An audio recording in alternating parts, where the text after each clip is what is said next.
Welcome to the What to Read Next podcast. In this podcast, your host, Lori and me, will interview published authors to chat about their work, journey to getting published, and their book recommendations. If you share a passion for books and always looking for your next read, then join us. Hi, Lee. Welcome to What to Read Next podcast.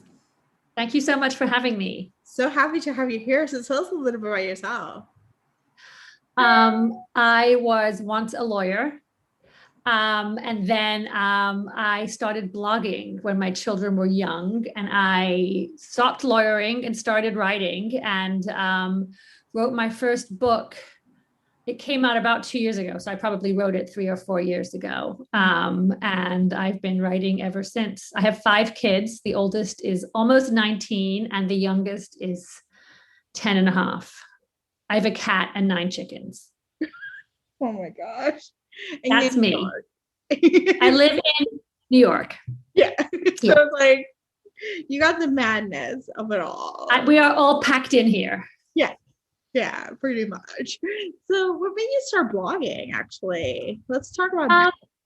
Yeah, I've been journaling for a very long time. And I stopped journaling when I started having kids. I think because I just didn't have time, or I maybe wasn't so introspective. And I started, like, my kids, I had 2 boys first, and they would just do stuff like really crazy stuff. And I used to tell these stories, and people are like, you need to write that down. That's really funny. Like, not every boy freezes his pee and pretends it's chicken soup stock, or, pranks the babysitter, or hides, like, my boys were just doing crazy, funny stuff. And I was just chasing after them all the time. And then I had, a couple kids right after, and it was just like insanity. And then I started writing about it, and it was great. Like, and it was also very good for me to practice hitting publish and knowing that other people would be reading me. I love this. And so how did your blogging inform your writing? If you've read my blog, you can definitely hear the voice in my writing. I think that it's a very similar sort of realistic, matter of fact, kind of funny, very comfortable with body humor and physical comedy and self-deprecating. So it definitely has a similar tone. And it taught me how to be very concise, how to begin with something, tell a story, and then wrap it up and go back to what I began with. And so in terms of that, it was very informative. And then also, like I said, it got me used to hitting send. Like, by the time I walked into a fiction writing workshop, which is how I started to write, people had already read me. And, I was still nervous because fiction is so different. And I was so much more sensitive about that than I was about funny stories about my kids, but I definitely had practice. I love this. And so were you a reader before you were a writer, or which one came first? Always. So reading. Yeah. What kind of stories do you read? It's funny. I grew up in England, so I read all the English stuff, like Enid Blyton, C.S. Lewis. And my mom came to America and brought me Judy Blume. And I remember I was like, wow, this is so funny, and it's so irreverent, and it's so loose and easy to read, and I can relate to these characters in a very different way. So I've been reading for a very long time, and I still devour books. I'm too quick, because often someone will be like, I love the part when, I'll be like, I have no idea what you're talking about. I missed that entirely. But how nice that you picked up that detail that I missed. I still read a ton. I love this. And so what made you pick the genre that you start writing? Was it just because it just evolved from the blogging writing and thinking, like, it can be similar to fiction writing, or is it something else? Honestly, I feel like it chose me. Like, I walked into somebody that I had never met sent me a message on Facebook a few years ago and said, I love your blog. I don't know if you ever thought about novel writing, but a friend of mine is teaching a class at Sarah Lawrence.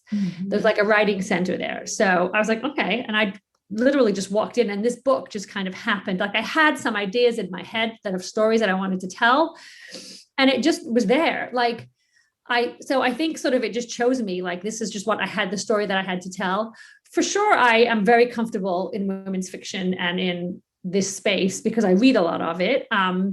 And I'm just interested in women's stories. I love stories about women, by women, for women. Like, it's just, I don't exclusively read that, but it's definitely a comfortable space for me. And it just seems to be where I am right now, and where the stories are for me. I love this. And so how has it been writing during the pandemic?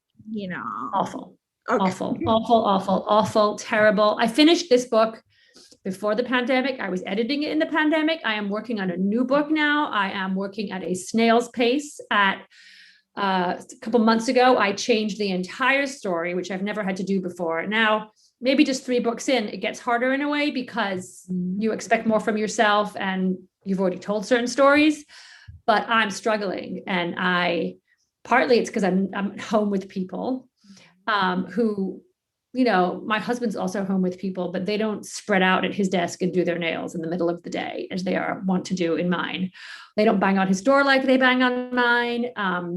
And also, I'm used to just solitude in the house, and I don't have it.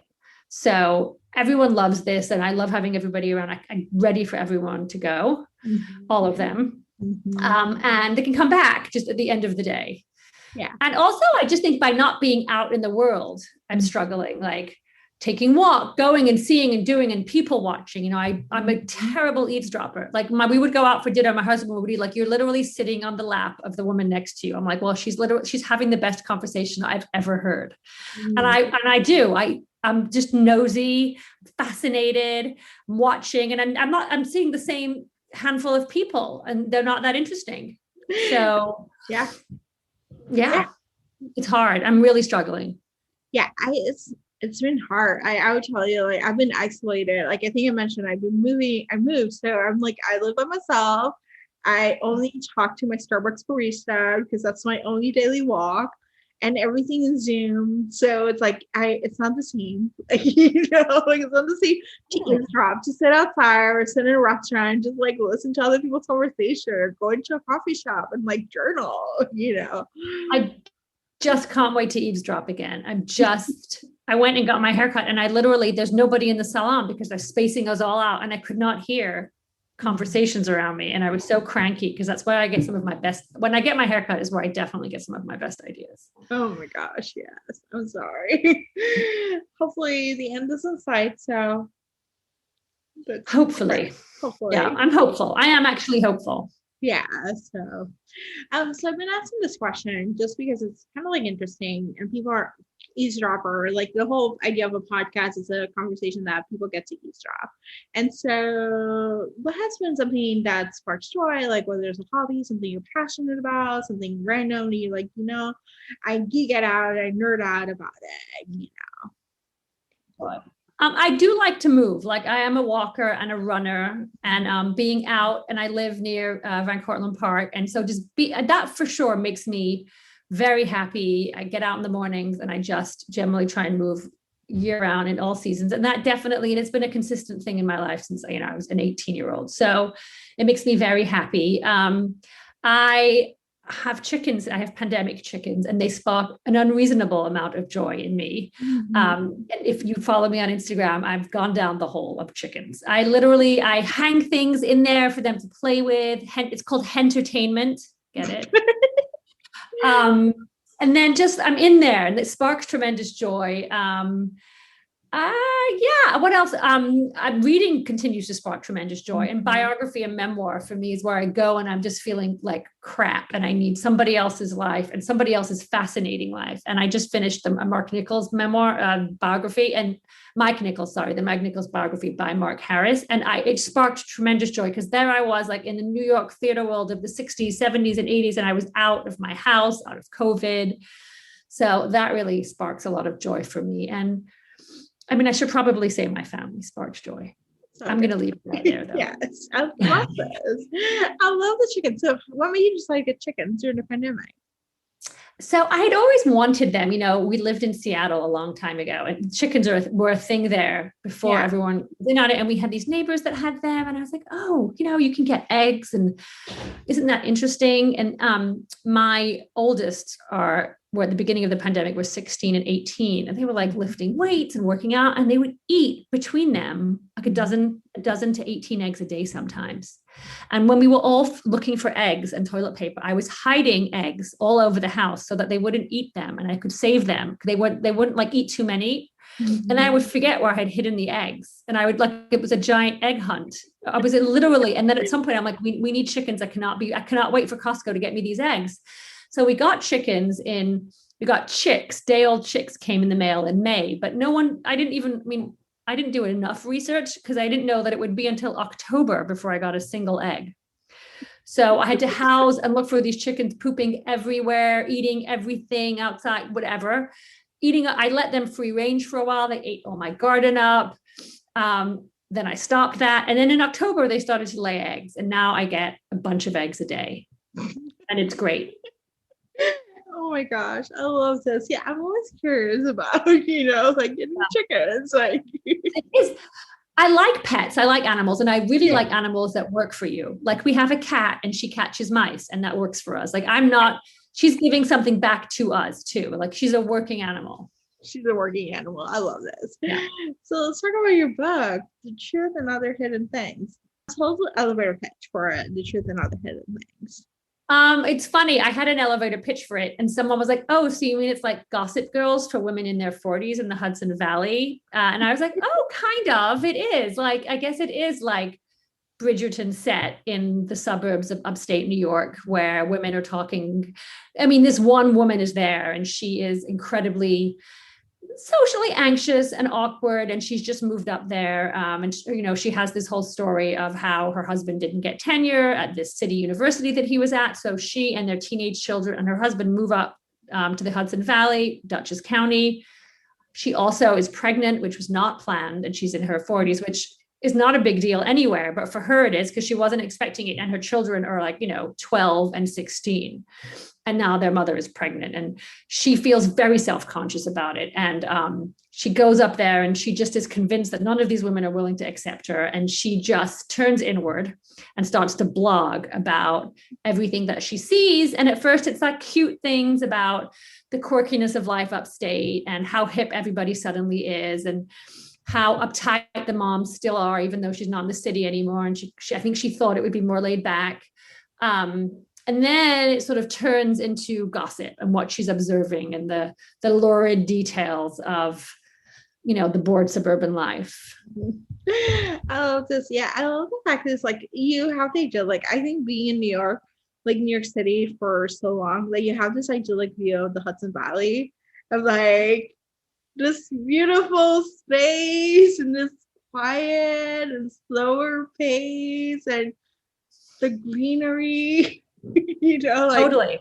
It's like you just like because you're so in like the space, like you're not crowded, you're not on top of each other, right? And there's that, and she does, and she can appreciate that, and I think she just thought it would be easier, and it's not, and there's still the same stress and anxiety, and the college race that she can't bear in the city is no easier for her upstate. These people are still losing their minds about getting their kids into college, and they're still hyper competitive. And I think she was expecting it to be different.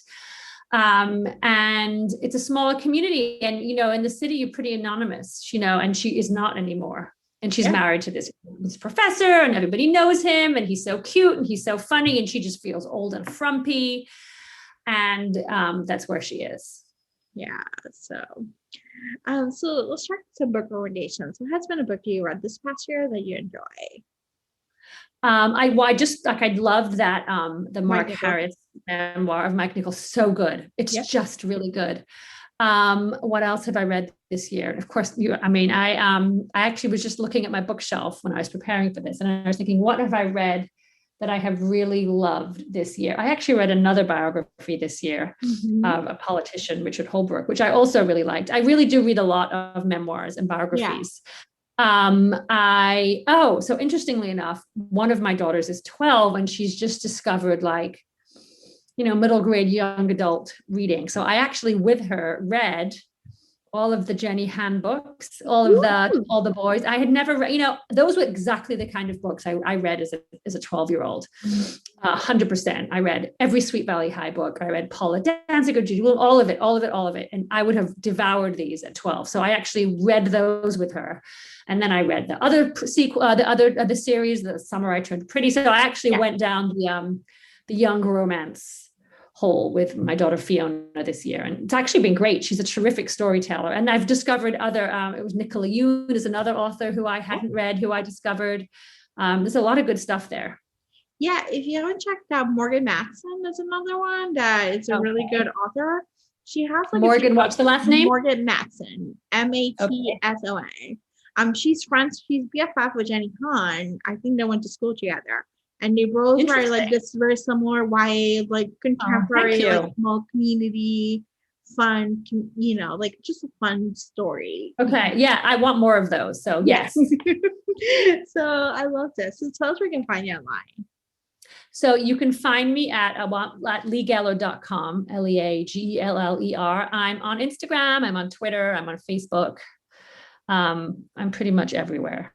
Sounds good. Thank you, Lee, for being on the show. Thank you so much. It was so nice talking to you. If you enjoyed this podcast, feel free to share with friends, subscribe, rate, and review the show. This is the easiest way to support the podcast. For book recommendations, author interview archives, and other fun book resources and tips, please visit WhatchReadNextBlog.com.